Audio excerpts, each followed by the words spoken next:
guys, it's Happy Conscious Gal here. It's night time here, so I hope there's enough light for you to see me. Anyway, so I thought I'd do a vlog. I know it's been a few days, a whole bunch of stuff I promised I'd share with you. But I want to start with the big news, which is yesterday was my last injection. And so I can now report officially my LIW, my last injection weight, which is amazing because it actually came out at the exact weight that was my own personal goal, my dream goal for this round, which is 65 kilograms. My secret goal was to get down to 65 because that's the weight that I was at in my 20s. I felt very happy at that weight. I felt attractive at that weight. But that is basically a fat liberation total of 15 kilograms, which is huge. And it's a nice round number, 15 kilograms. It's easy to tell people. I feel good about it, which is 33 pounds. I'm actually going to make a before and after video properly with my bikini photos that I have taken. Some of you saw them early on. They have changed a lot since then. But just a few quick measurements. Got my little sheet. My waist has gone down by 11 centimeters, which is 4.3 inches. Amazing. My tummy, which is my fattest bit, has gone down by 9 centimeters, which is 3.5 inches. Bust down by 3.1 inches. Hips 3.3, bum 3.3. My thighs have each gone down by 3 inches. And my arms even have gone down by nearly 2 inches, which is great. It's amazing. It's really amazing. But the thing that's even more amazing is the places that have changed that I didn't measure and that have made the biggest difference in my clothes. So my whole life, I always felt like I was a person with very big shoulders because I'm apple-shaped.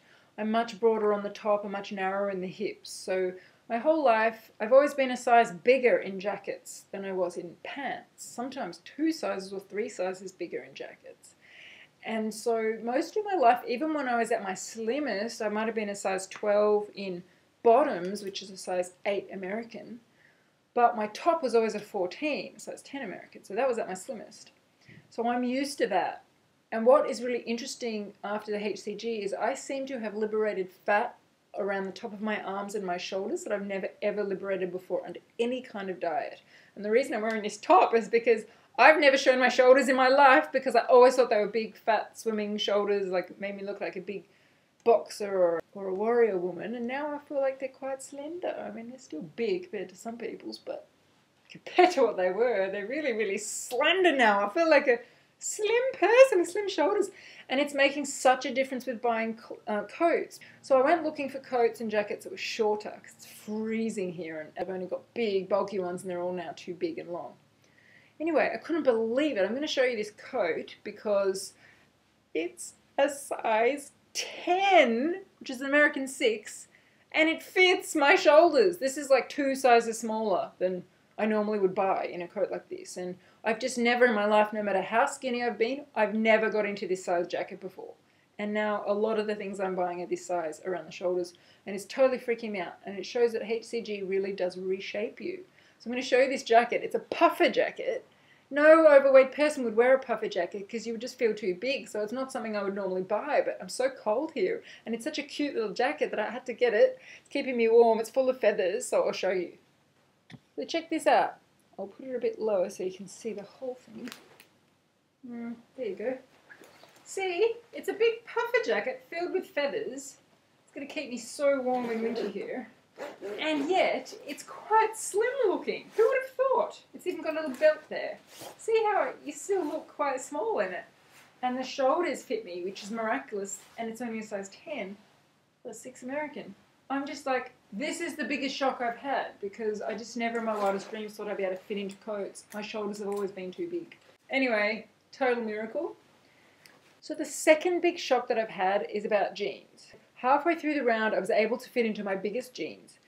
And then I had a second pile of jeans hidden at the back of the cupboard that I thought, nah, they're never going to fit. They're my skinny, skinny, skinny jeans that I used to wear like in my 20s. And that won't happen this round. Anyway, a couple of days ago, I pulled one of those on from the really skinniest pile of jeans and they fit with room in them. I mean, if I was to buy them now, I would probably buy them a size smaller than that. And I was just like, totally bizarre, bizarre. I'm going to show you these jeans, which were the first ones I fit into on this round, which I was so excited about because I hadn't been able to finish the jeans for years. And they're now falling off. So these are the ones I've worn in lots of videos. I can now take them down and up without even undoing them. That's how big they are. They're just loose. They're falling off. If I wear them for a few minutes, they end up down there. Because they're just too big now. Totally surreal. So anyway, as I said, I've got skinny jeans smaller than these, and they're still a bit big. And I was like, weird. So anyway, on the day of my LIW, I decided to reward myself by buying a new pair of jeans that actually fit me. And I ended up buying 2 because it was so exciting. And I bought them in a size that I've never worn in my whole life, ever, even when I was the exact same weight I am now. So the last time I was 65 kilos, I was wearing jeans in a size 32. And I bought jeans yesterday in a size 29 for one pair, and the other pair were a size 28, depending on the style. So I'm like, how am I the same weight I was then, and a couple of sizes smaller in jeans? Now, either they're changing the way they make jeans. It is a different brand. They are different brands. But I was a 29 or a 28 in all the brands I tried. And lots of them fit me. And I remember in my 20s when I was this weight trying to find jeans, and oh, you'd spend the whole day, you'd try thousands of pairs on in every shop, and you'd find one shop with one style that fit my body shape. Whereas now, most jeans I'm trying are fitting me. So that shows me that the fat must have melted off in a totally different way, leaving me a different shape than I was before, that fits much more easily into these things. I'll show you one of the pairs I bought, because I just love them and I can't believe that I fit into them. Hang on. Okay, so check these out. I don't know if you can see them in this light. These are a size 29. They're 2 or 3 sizes smaller than the ones you just saw me in a minute ago. And they totally fit. Not falling off, not too tight, fitting perfectly. It's amazing. I'll show you them from further back. How cool is that? It's a total miracle. And I feel like I'm spending a fortune on clothes, but then I remind myself that for about the last 3 or 4 years, I didn't buy any clothes. I just didn't buy any. I just refused to buy clothes at that size. So I've saved a fortune over the last few years by being overweight. And now that I'm getting back to a size that I'm happy with, I'm enjoying buying clothes. I feel like I deserve it. It's a good reward. I know I'm going to wear them for ages. If my weight goes up or down a little bit, these will all still fit. So I'm very excited about that. So that was the fashion parade. So now let's get back to some more serious stuff. I went to my HCG clinic yesterday after taking my LIW and got her to do all the tests on me, and they were all very good results. I haven't destroyed my body by doing 61 days VLCD. My cell fluid balance is still very high. My muscle's gone down a tiny bit since starting HCG, but we know that's because I had stomach flu for a week. I couldn't eat any protein that week, and my body just ate my own muscles that week. So apart from that week, my muscles are good. Everything was really, really positive. So she was very happy. She had been a bit worried that if I stayed on it this long, there'd be some damage, but there wasn't. So I've been eating very good quality organic food for every single meal, so that's probably why. And I had been eating very well for the year leading up to doing HCG, which I'm sure has helped a lot as well. She wants me to do phase 3 for 3 to 4 weeks. I was thinking of doing it for 6 weeks. But she thinks I should then move on to phase 4 because she wants me to start doing some muscle building exercise. And I don't really want to do muscle building exercise while I'm doing phase 3 because it'll change the results on the scales. And I really want to make sure I stabilize properly on the scales, and I think it'll be confusing to have muscle going up and down. So I'm just going to do walking for the next few weeks, nothing with muscles, so I can really see my weight and stabilize. And then once I've stabilized, then I'm going to go into phase 4 and start going to the gym and building up some muscle, because it's something that I need to do, because as you all know, I suffered from chronic pain for many years and it messed up my whole metabolism, and I had many years where I couldn't exercise, and now I'm better. I have slowly started exercising again, but there's still a lot more work to be done rebuilding my muscle mass. So I'd like to continue with that journey now that I've had this HCG break. And my muscles are still below average. So I need to do that. And it'll be interesting to see what reshaping happens. In terms of phase 4, I don't think there'll be that many changes to how I eat. It's more going to be adding in the muscle building exercise. I don't see myself really adding in any starches or sugars. I mean, I don't eat that kind of food. The only ones I could think I might want to add in might be maybe some lentils or some spelt crackers or something, or some slightly higher glycemic vegetables like sweet potatoes, but I'm never going to be eating bread or pasta. I don't eat that food, so I'm not going to be eating sugar or processed corn, high fructose corn syrup or anything like that. By the way, if any of you are feeling tempted by sugar, I did promise I'd tell you about this movie I saw. I'm not going to go into it in great detail now because I've got a million other things to share with you, but I saw a life-changing film on the internet a few weeks ago. It's a documentary. It's called Hungry for Change. You can watch it online. I think the first 20 minutes is free, and honestly, the first 20 minutes is enough. It's brilliant.